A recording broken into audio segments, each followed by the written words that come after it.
Bueno, con estas previas, le pido por favor que abra su Biblia. Abra su Biblia en el Evangelio según San Lucas, capítulo 17. Evangelio según San Lucas, capítulo 17.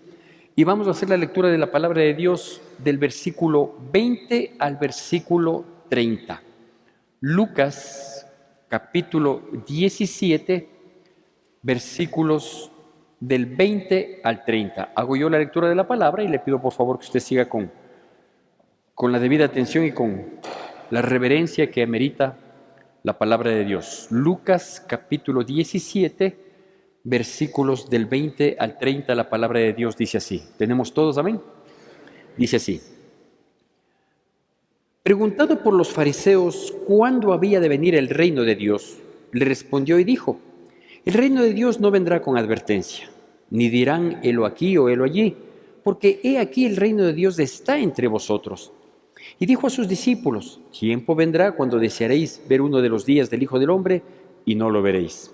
Y os dirán helo aquí o ello ahí, no vayáis ni lo sigáis, porque como el relámpago que al fulgurar resplandece desde un extremo del cielo hasta el otro, así será el Hijo del Hombre en su día. Pero primero es necesario que padezca mucho y sea desechado por esta generación. Como fue en los días de Noé, así también será en los días del Hijo del Hombre. Comían, bebían, se casaban y se daban en casamiento hasta el día en que entró Noé en el arca y vino el diluvio y destruyó a todos. Asimismo, como sucedió en los días de Lot, comían, bebían, compraban, vendían, plantaban, edificaban, mas el día en que Lot salió de Sodoma, llovió del cielo fuego y azufre y los destruyó a todos. Así será el día en que el Hijo del Hombre se manifieste. Bueno, el tener nosotros contacto con la palabra de Dios, el tratar de leer y que esta información encamine nuestras vidas, es un privilegio y es una bendición. Que no tienen entendimiento y que no lo consideran quienes no lo leen, ¿sí? Y cuando estoy hablando de personas que no lo leen, no estoy refiriéndome solamente al mundo, a la gente que no asiste a una iglesia, ¿sí? Sino a gente que inclusive asistiendo a la iglesia no lee la Biblia, ¿sí?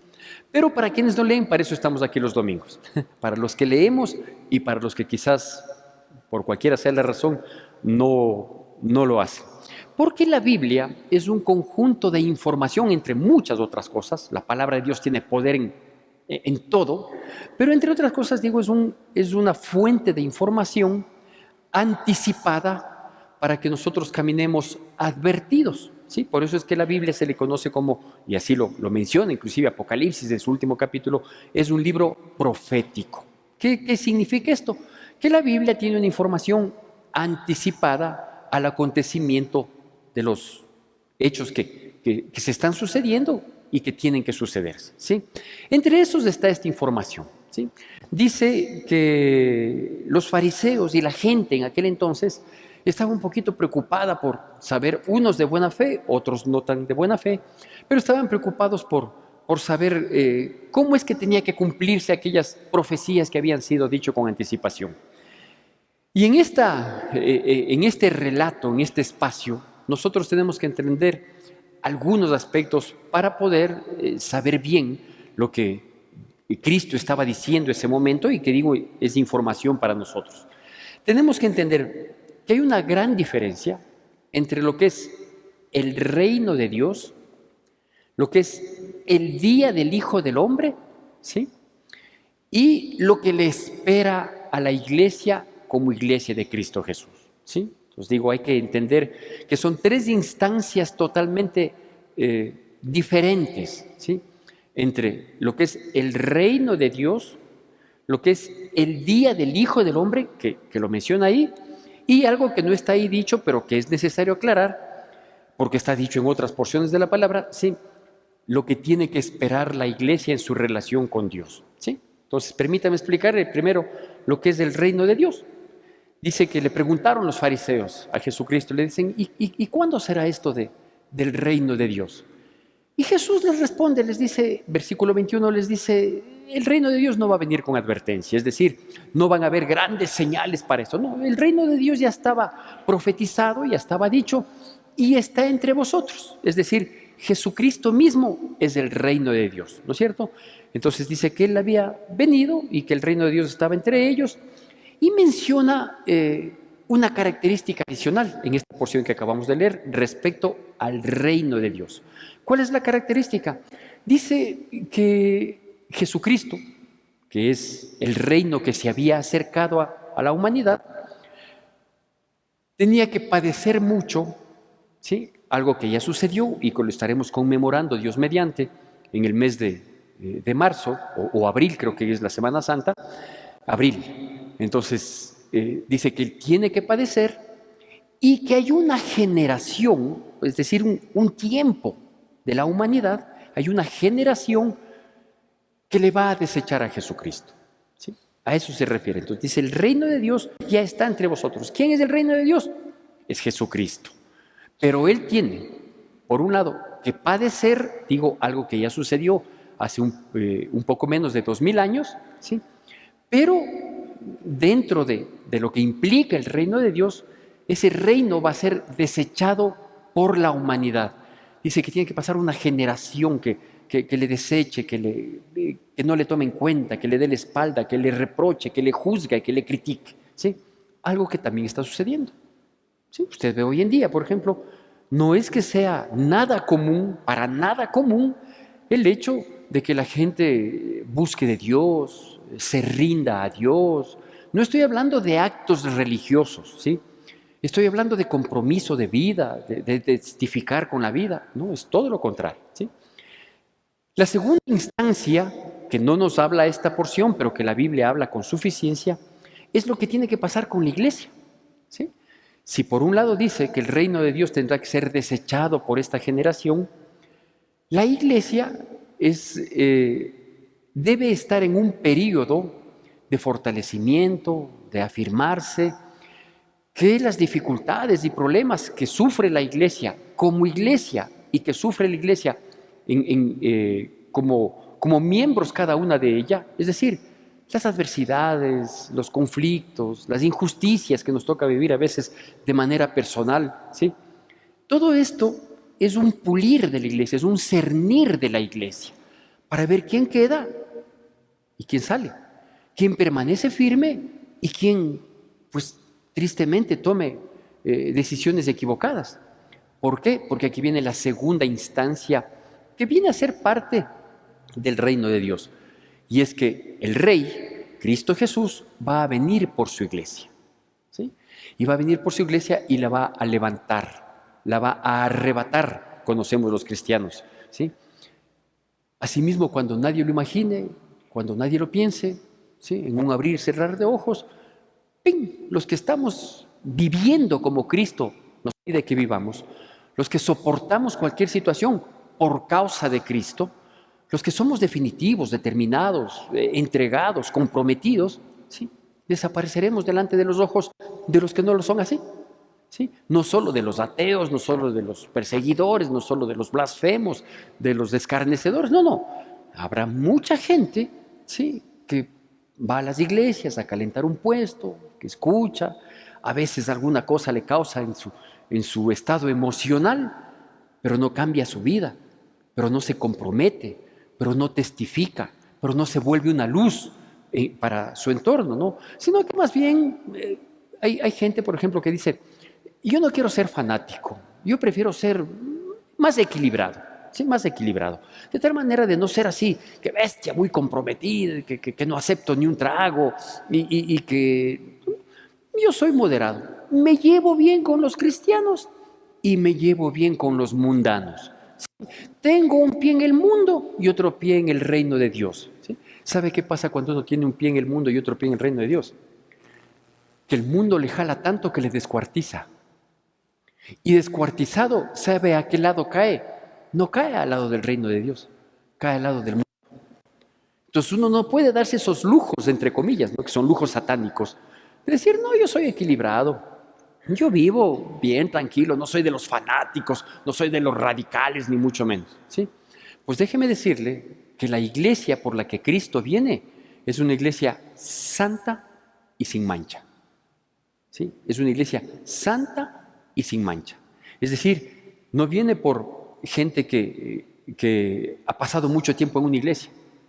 ¿Sí? ¿Ha cambiado de vida? No, pero ¿qué tiempo estuvo en la iglesia? 40 años antes, 40, ya. El premio a la constancia. No, no es así. ¿Sí? Y una tercera instancia, que aquí lo determina, es el día del Hijo del Hombre. ¿A qué se refiere con el día del Hijo del Hombre? Se refiere al día en que Cristo venga en su segunda venida, no cuando le viene a ver a la iglesia, porque cuando viene por su iglesia, Él vendrá en las nubes y desde las nubes seremos llamados, seremos arrebatados. Él no viene nuevamente a la tierra cuando viene por su iglesia. Pero cuando viene en el día del Hijo del Hombre, en el día en que Él se manifieste, que lo menciona aquí, ahí sí va a venir en otra condición que no le conocemos. Y yo no le quiero conocer en ese punto. ¿Sí? ¿Por qué? Porque dice primero que igual será de manera repentina. ¿Sí? Dice, cuando aparece ese flash que sabe aparecer cuando hay truenos, ¿no? Los relámpagos. Dice, aparece el flash y al ratito suena, ¿sí? Así va a ser, de extremo a extremo de la tierra. Y va a venir para emitir juicio en contra de la humanidad.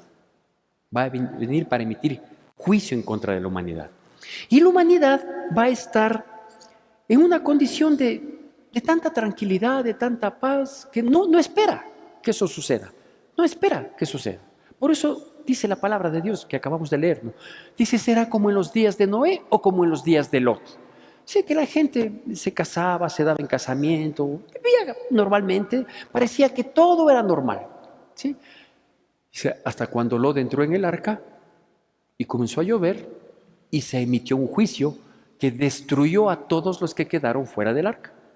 O como en los días de Lot, que igual dice que se casaban, se daban en casamiento, compraban, vendían, o sea, hacían una vida normal. ¿Sí? Hasta cuando Lot salió de Sodoma y cayó del cielo azufre y fuego, otro juicio de Dios. Y todos quedaron destruidos. Entonces, ¿a qué se refiere este aspecto? Este aspecto se refiere a que efectivamente la gente, esta generación que es la que le va desechando a Dios, esta generación que le va poniendo peros a Dios, esta generación que no cree en toda la Biblia, o que cree solo en algo, o que cree solo en lo que le conviene, o que se permite opinar, que si la Biblia dice así, no dice así, esta era la intención. No, todos los que tergiversan y quieren alterar o anular la palabra de Dios están acarreando condenación eterna. Ellos son los que van a quedar para ese día. Aunque mueran antes, ese día serán resucitados para recibir sentencia condenatoria, no hay absolución, no hay posibilidad de sobreseimiento.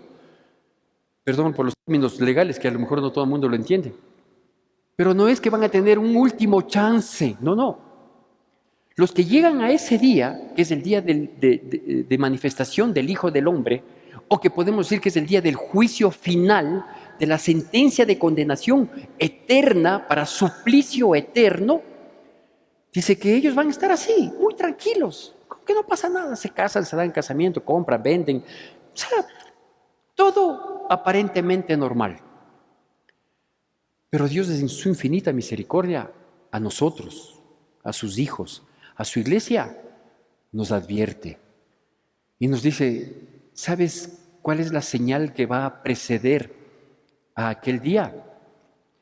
Que efectivamente el comportamiento de la humanidad, de esta generación que le va desechando al reino de Dios, que es Cristo Jesús, dice, va a ser como en los días de Noé. ¿Sí? Permítame entonces recordarle cómo era en los días de Noé. ¿Sí? Para lo cual, si quiere seguirme, puede ir conmigo con la palabra de Dios a Génesis capítulo 6. Génesis capítulo 6. Y hay una descripción bastante clara que me voy a permitir leerla. Y si usted quiere, por favor, sígame igualmente con la debida atención, con la reverencia que amerita la palabra de Dios. Génesis capítulo 6, versículos del 5 al 14. Dice así, tenemos todos, amén. Génesis capítulo 6, versículos del 5 al 14, dice, y vio Jehová que la maldad de los hombres era mucha en la tierra, y que todo designio de los pensamientos del corazón de ellos era de continuo solamente el mal. Y se arrepintió Jehová de haber hecho al hombre en la tierra, y le dolió en su corazón.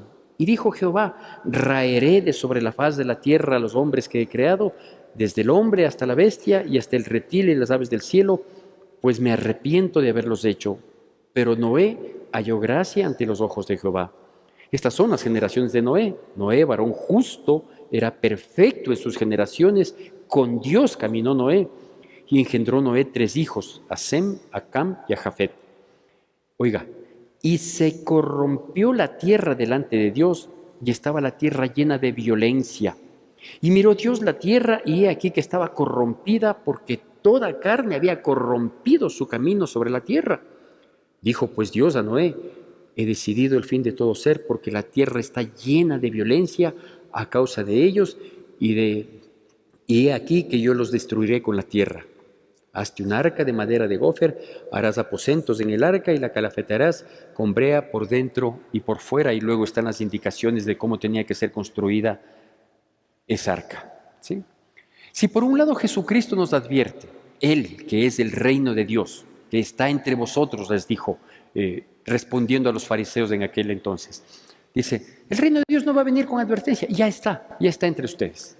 17:21 de Lucas que acabamos de leer, dice, ya está entre ustedes. Dicho de otro modo, Jesucristo dijo, yo soy el reino de Dios que me he acercado a ustedes. Yo vengo a proponerles que sean parte de este reino, del cual hoy vengo como siervo, pero volveré como rey. Hoy vengo como cordero de Dios, pero volveré como el león de Judá. ¿Sí? Hoy vengo como siervo, pero volveré como un príncipe, como un juez para juzgar. Entonces, ahora que vengo como siervo, yo estoy entre vosotros. Yo soy el reino de Dios. Así que acérquense, vengan, acepten la invitación, ríndanse, cambien. Pero claro, no es que le hicieron mucho caso. Unas pocas personas que son lo que llamamos nosotros la iglesia primitiva, gracias a Dios, gente valiente, esforzada, dispuesta, comenzó a seguirle. Pero en su seguimiento también padeció, porque el mismo Rey, Cristo Jesús, había advertido que por su causa vamos a padecer muchas cosas. Entonces la iglesia tiene que estar consciente de que el padecimiento por causa de Cristo, ¿sí? No por causa de las malas decisiones, no por causa de sus pecados ni de sus errores, sino por causa de Cristo, tendremos que padecer, tendremos que enfrentar ciertas circunstancias, injusticias que nos van a molestar, nos van a doblegar, pero nos van a traer gozo al identificar que es por causa de mi Señor, ¿no es cierto? Pero también esta iglesia que nació ahí, ¿sí? Para seguirle a Cristo Jesús, es una iglesia que se va fortaleciendo, se va cirniendo, se va puliendo, porque muchos son los llamados, pocos los escogidos.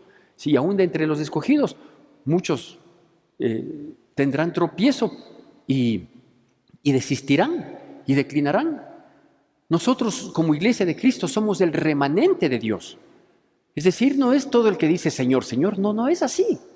Es las personas que efectivamente hemos decidido seguir a Dios, servirle a Dios, vivir para adorarle a Dios, vivir conforme a su voluntad, a pesar de que vivimos en un mundo difícil, duro, terrible, injusto, corrupto, malo, perverso, pero que hemos tomado la decisión de hacer las cosas como Dios manda, porque confiamos en Él. Y claro, dice, esos días previos a esto, al relámpago, ¿sí? Es una simbología que pone ahí la palabra de Dios, a esto que rato menos pensado sucederá. Dice, los días que van a preceder son exactamente los días que hoy estamos viviendo, porque dice la palabra de Dios en los versículos que acabo de leer de Génesis, dice que habrá mucha maldad, y eso es lo que vemos hoy en día, mucha maldad. Vea, antes había conflictos, diferencias, impases, ¿sí? Que después de mantener esta diferencia, este malestar que genera el tener una contraposición de opiniones, normalmente uno, ya déjale ahí, ¿no? Ya, así se terminaban las diferencias. O reconciliándose, tratando de buscar un punto de acuerdo, o si no, ya, déjale ahí. Me canso de estar peleando. Hoy no. Hoy no. Hoy si yo no te destruyo, si yo no te acabo, Si es que no acabo contigo y con todo lo tuyo y con todos los tuyos, no me quedo en paz. Usted puede darse eso cuenta, por ejemplo, en la rivalidad que hay entre las potencias de las naciones. Hoy no es que hay un pequeño problemita, no, hoy hacen surgir los problemas. Hoy inventan las cosas en medio de la mentira, del engaño. Hoy hay una herramienta terrible para la destrucción, se llama prensa. ¿Sí? Y la prensa va posesionando cosas, digo a nivel mundial, a nivel nacional, a nivel territorial y a nivel de familias también, porque ahora nosotros tenemos la facilidad de esta tecnología que nos ha causado mucho más daño que el beneficio que podemos obtener de ella. Se trata de ir posesionando pensamientos que son mentirosos, que son falsos, que no tienen argumento, que no tienen respaldo, pero lo vamos posesionando. Y se va posesionando todo de tal manera de que unos odien a otros, de que unos generen ira contra otros. ¿Por qué? Porque la maldad es mucha. Y usted puede darse cuenta, la maldad es mucha en la tierra. Nosotros no somos ajenos. Como he mencionado en prédicas anteriores, hace mucho tiempo que nosotros dejamos de ser esa isla de paz, el Ecuador. Hace mucho tiempo que dejamos de ser la ciudad de Quito, la franciscana ciudad de Quito. Hoy uno ya no puede caminar a ninguna hora con cierta seguridad, porque le matan, porque hay el sicariato, porque por un celular le matan, y si uno pone oposición, no a que le roben el celular, sino a que le roben algo más, es terrible. Yo soy de los que me atormento viendo las noticias, y en nuestros entornos, en nuestros alrededores, en nuestras jurisdicciones, vemos cómo la gente se esfuerza por emprender en algo, y a la semana del emprendimiento, pues llegan los delincuentes y acaban con lo poco que uno ha invertido normalmente con crédito. Porque hay mucha violencia en nuestros días. ¿Sí? Ya le digo, esta violencia lleva al exterminio de quien considero rival. Antes las parejas se separaban, ya no pudieron manejar la situación, son torpes, ¿qué se puede hacer? ¿Sí? Se dejaron llevar por el impulso, ya, se separan. Pero ahora no. O sea, hoy me separo, pero mientras no te vea que estás comiendo gusanos, no me voy a quedar en paz. Y cuando eso vea, más bien va a ser motivo de regocijo. O sea, hay perversidad en el corazón de la gente. ¿Qué es lo que dice, no? Que toda intención del corazón, que todo pensamiento es malo, es perverso, es grotesco, o sea, es hiriente, es destructivo. El corazón de la gente se ha endurado. Otra de las cosas que dice es que toda la tierra está corrompida y llena de violencia. La semana pasada estuvimos viviendo un feriado largo de carnaval, 4 días de descanso, de vacación. Y yo siempre he considerado que el descanso no es quedarse durmiendo. Yo no soy partícipe de eso, ni cuando me siento un poco delicado o bajoneado me gusta. No soy muy amigo de la cama, ¿sí? La cama y yo nos llevamos por un tiempito, de 10 de la noche a 5:30 de la mañana, nos soportamos mutuamente. Caso contrario, nos repelemos mutuamente. Yo considero que el descanso es un cambio de actividad de lo cotidiano, eso sí, ¿no es cierto? Entonces, por ejemplo, ¿qué hice yo el feriado anterior? El feriado anterior jugué vóley. De los 4 días de feriado, sábado, domingo, lunes, martes, jugué 2. Jugué el sábado y el lunes, que es algo que no lo hago todos los días, ¿no es cierto? Entonces eso para mí es descanso. Claro, quedo agotado físicamente, pero para mí es descanso. ¿Por qué? ¿Sí? Porque no procuro el descanso físico, sino el descanso del alma. Entonces decidí en el feriado hacer deporte y hacer alguna cosa que estaba pendiente y que normalmente no lo puedo hacer, entonces aprovecho para hacer en esos días. Otras personas optaron por salir de la ciudad. Y usted sabe a dónde voy. A las terribles imágenes que circularon por redes y que también fue noticia en los canales de televisión nacional, cuando vimos nosotros actos que no tienen nombre, que no se compadecen y que se suscitaron en distintas partes del país. Pero quizás el que más destacó fue aquel de Salinas, ¿sí? Cuando vimos un comportamiento social, pero extremadamente reprochable, abominable, no encuentro la palabra. Terrible el comportamiento. Vimos la degradación de la moralidad, que como digo, ya no hay inmoralidad, hay amoralidad. Vimos una faceta del ser humano que yo pensé que solo en el infierno podía haber, pero no. Se dio aquí en nuestro país. No solo digo la violencia cuando los carros transitaban por el lugar donde había un acopio de personas y que con violencia querían abrir las puertas, en unos casos para mojar, entre comillas, y en otros casos para robar, sino que vimos actos, digo, espantosos, abominables, reprochables en extremo. Y no quiero mencionar más, yo creo que la mayoría de nosotros, si no todos, conocemos lo sucedido ahí. Hace muchos años, quizás unos 20 años posiblemente, yo había mencionado, no estábamos ni siquiera en este local, estábamos en el anterior local. Y a propósito de estas festividades de carnaval, yo recuerdo claramente, me hizo acuerdo las imágenes espantosas de esta semana, que yo había mencionado en alguna prédica a propósito del carnaval, precisamente estos actos culturales, entre comillas, que de cultura no tienen nada, ¿sí? Aparte de que no son propios nuestros, ¿no? Por más ancestro que tengamos en nuestras festividades en ciertas regiones, ¿sí? No son parte de nuestro ancestro. Esta es una fiesta pagana, pecaminosa por demás, adquirida, porque no es nuestra. Es por eso que hay en varios países y cada país tiene su manifestación cultural, insisto, entre comillas, de este tipo de fiestas, en los que se ha vuelto pornografía, lujuria, lascivia, es una oda a la perdición moral, sexual, es terrible, por donde lo miren, ¿sí? Y digo, hace 20 años posiblemente que habré predicado al respecto, yo me espantaba con los concursos que se hacían en aquel entonces de la camiseta mojada, por todo lo que eso implica, ¿no? Por todo lo que eso implica, o sea, es pornografía en vivo, es terrible, yo digo, así ha de ser el infierno, ¿no?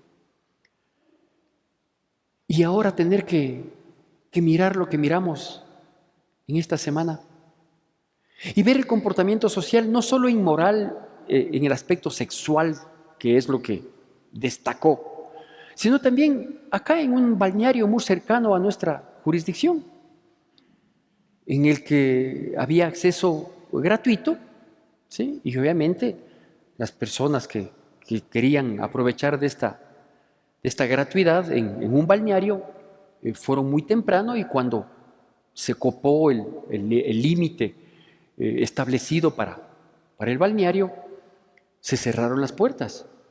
Y luego llegó la gente con mucha violencia a tumbar las puertas y a sentirse con el derecho de que yo quiero entrar. Yo llego a la hora que a mí me da la gana y a esa hora yo tengo que entrar, punto. Y si no, van a conocerme en el lado de la violencia. Toda la tierra está corrompida. ¿Puede usted, y si puede, qué bueno, puede usted hacer un trámite, puede usted acceder a un servicio de manera totalmente gratuita, sin palancas, sin que le vendan un turno? O sea, todo está corrompido. Todo es terrible el tiempo que estamos viviendo. Y no le estoy hablando de otros países, de otras latitudes, le estoy hablando del nuestro, porque dice que todos los caminos eran corrompidos en la época de Noé. ¿Sí? Eso quiere decir que toda la manera de actuar del ser humano era corrompida. Hasta hace no mucho tiempo la gente se jactaba, la gente torpe se jactaba de que hacían uso de la viveza criolla. No, tú conseguiste esto haciendo una larga cola. No, yo conseguí esto en un 2x3. No, es que yo tengo mis panas. No, es cuestión de pasar billete. No, y era la viveza criolla, reprochable, repugnable, odiosa, antipática, injusta. Sí, pero era la viveza criolla, ¿no? Ah, tú no logras sacar una licencia de conducir. Yo saqué 5 y tengo la profesional, sí, porque tengo mis panas. Ahí le di unos cuantos centavos, ya tengo la licencia profesional. Ah, tú no puedes esto. Uf, vos eres el tonto, ¿no? Porque el tonto es el que vive de su trabajo, el vivo es el que se aprovecha, pues no. Ese es el pilas. No saben hacia dónde van. No saben que hay un día del Hijo del Hombre que Él se manifieste. No saben lo que hacen. Se han sumado al mundo. Porque esa es la manera. Todos los caminos son corruptos. Todo se maneja de ese modo. En todas partes hay lujuria, lascivia, pecado, fornicación, adulterio. Todo, todo. Y todo eso lo grabamos morbosamente. No lo reprochamos, no impedimos. Antes, si en la calle habían 2 personas discutiendo, aunque yo no tenga nada que ver, uno iba a decir, por favor, tranquilos, no se peleen, arreglen las cosas como gente racional. Interveníamos para procurar la paz. Hoy no. Hoy vemos que hay algo indebido y lo filmamos y enseguida lo subimos a las redes sociales. Eso es morbo. Y está contaminado todo el mundo con ese tipo de actitudes. ¿Cómo es posible que nosotros veamos toda esta corrupción, que nosotros aprendamos a manejarnos también con coimas y con todo lo que es del diario vivir? Y cuando yo predico esto, no me faltan mensajes que me llegan a mí. Me dicen, pastor, es que no hay otra manera. Bueno, sí hay una manera. Fácil no es. Porque si somos escogidos, somos elegidos y Dios quiere santificarnos, tenemos que afrontar las circunstancias y creer y obedecer o sumarme al mundo. Si me sumo al mundo, todo me va a ser fácil. ¿Sabe por qué? Porque el camino a la perdición es una ancha autopista sin peaje, pero el que conduce al cielo es un camino angosto y una puerta estrecha. Iglesia querida, no nos olvidemos de eso. Todo está dicho en la Biblia. Dios nunca nos mintió, ni nos engañó, ni nos ocultó nada. Diciendo, no, tranquilo, tú eres cristiano y te va a ir súper bien siempre y no vas a tener nunca problema. Eso no es así. Jesucristo nunca nos mintió. Él nos dijo, en el mundo, en este perverso, corrupto, inmoral, violento, terrible, van a tener aflicciones, pero confíen en mí, yo he vencido al mundo. Ayer les hicimos un desafío a nuestros jóvenes. Ayer les hicimos un desafío. Pasamos una película que, claro, ya tiene algunos años, pero no deja de ser buena. Y hablamos al respecto. El desafío de ser cristianos. Porque ahora el valiente se ve el que quiere ser cristiano. Y quiere ser como Dios quiere que seamos. Ese es el valiente. El valiente no es ahora el bravucón. No. Él está exactamente identificado en el mundo. En el que hay mucha violencia, en el que hay corrupción, en el que hay inmoralidad, en el que todo es permitido. Se goza viendo el pecado, ¿no? Y se goza viendo la destrucción de otro, ¿sí? Y sintiéndose uno, a que veas nomás quién soy yo. No, el valiente es el que le cree a Dios. Y el que le dice, ¿sabes qué? Como lo hizo Noé. Noé les dio suficiente tiempo para que la gente se arrepienta. No, Noé fue burlado, pues. Cuando le decían, oye Noé, ¿y qué andas haciendo tú? Dice, una arca. No era una barca, era una arca. Y ya le voy a decir por qué destaco esto. Dice, pero, viejo, ¿qué estás loco? Estás construyendo un arca en un monte. Por último, cerca del mar. Aquí me dijo Dios que haga. Dice, estás haciendo un arca. Si no llueve, hermano. Para esa época no llovía. La tierra fructificaba con el mismo vapor que salía. Nunca se había conocido una llovizna siquiera.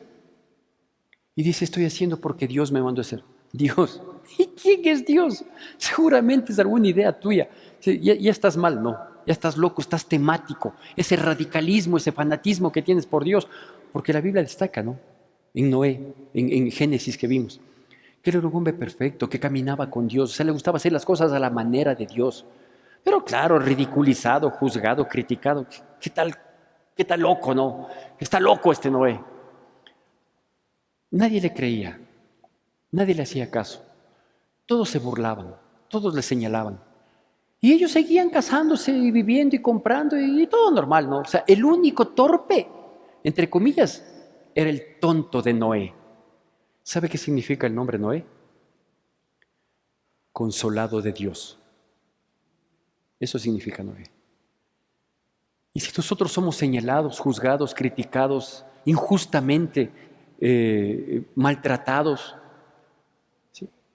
Pero sabe que Dios es el que nos da el descanso, la paz, la tranquilidad, porque de Dios viene esa paz que sobrepasa todo entendimiento. Que en el día a día vivimos de injusticia, somos señalados, no importa, no importa. Yo sé para quién vivo y sé a quién espero. Yo no espero el día de la manifestación del Hijo de Dios. Yo no quiero que mi Señor, que vino como siervo y que va a volver como rey, que vino como Cordero de Dios a entregar su vida por mí, pero que va a volver como el león de Judá. Yo no quiero que Él venga a sentenciarme. Yo no quiero que Él venga a decirme, mira, tuviste la oportunidad, cuántas veces te hablé, te prediqué, te dije, te hice acuerdo. Sí, y ahora, pues, despojado de misericordia, porque así va a venir, dice la palabra de Dios. Y ahora, tener que mandarte a un lugar que yo no preparé para ti, porque el lugar preparado para ti son las habitaciones que hay en la casa de mi padre. Yo les dije, es necesario que yo me vaya porque en la casa de mi padre hay muchas habitaciones, hay muchas casas, hay mucho espacio y es lindo. Allá te quiero llevar. Pero tú preferiste tener comodidad en el mundo, ¿sí? Cuando yo podía ser tu descanso, tu paz. ¿Cómo se llama esta prédica? Para concluir, esta prédica se llama Entra en el arca. ¿Sabe por qué Dios le mandó a Noé a hacer un arca y no una barca? Porque el arca tiene una característica, ¿sí?, especial. Hay otras características, normalmente es de madera, etcétera, etcétera. La característica del arca, y usted puede tomar en cuenta el arca del pacto también, ¿sí?, es que el arca es una cajita que tiene tapa y se cierra. Le repito, el arca es una cajita, ¿sí?, que tiene tapa y se cierra. Y esto nos da la pauta para saber, una, que si usted y yo entramos en el arca, que hoy es Cristo Jesús, esa arca nos va a poner límites. No podemos salir de ella. No podemos. No debemos. Si Dios dice, entra en el arca que es mi Hijo Jesucristo, pues Dios va a poner un sello para que nosotros no salgamos de ella. ¿Podemos salir? Sí, sí podemos salir. Pero si salimos, nos ahogamos. ¿Usted cree que si alguien se salía en pleno diluvio, se iba a salvar? No. Puede llegar un momento en el arca en que uno se sienta incómodo, en que uno se sienta, entre comillas, asfixiado, porque muchas normas, el pastor mucho habla de esto, ¿por qué no nos habla de bendición, de prosperidad? También es parte de la vida, pero eso no lo dispongo yo. Eso es voluntad de Dios en cada uno de nosotros. Mi compromiso es decirle lo que Dios quiere para que usted y yo vivamos conforme a la voluntad de Dios. ¿Que la voluntad de Dios nos limita? Claro que nos limita, pues, porque no somos igual que el mundo, obvio. Entonces, estar en un arca, encerrados, por llamarle de ese modo, es tener límites, es no querer escapar, es no poder escapar. Porque si salimos y nos escapamos, nos ahogamos nomás. Otra característica del arca es que aunque llovió 40 días y 40 noches, pero no pudieron salir de ella, sino después de 370 días. ¿Qué significa eso? Que cuando uno está en Cristo Jesús, uno tiene que esperar el tiempo establecido por Dios. Punto. El tiempo establecido por Dios, pero en el arca. Uno no puede querer acortar los tiempos. Uno no puede querer decir, no, me voy a salir un ratito y luego vuelvo. No, Señor, no es así. Uno tiene que esperar el tiempo establecido por Dios. Y la última cosa, parecería que más libertad había afuera que adentro, que mejor estaban afuera que adentro. No, afuera se están ahogando, afuera se están asfixiando, afuera se están condenando, afuera se están destruyendo. Mientras estamos en Cristo Jesús, mientras estamos en el arca, hay provisión suficiente. que la iglesia oiga lo que Dios nos quiere hablar.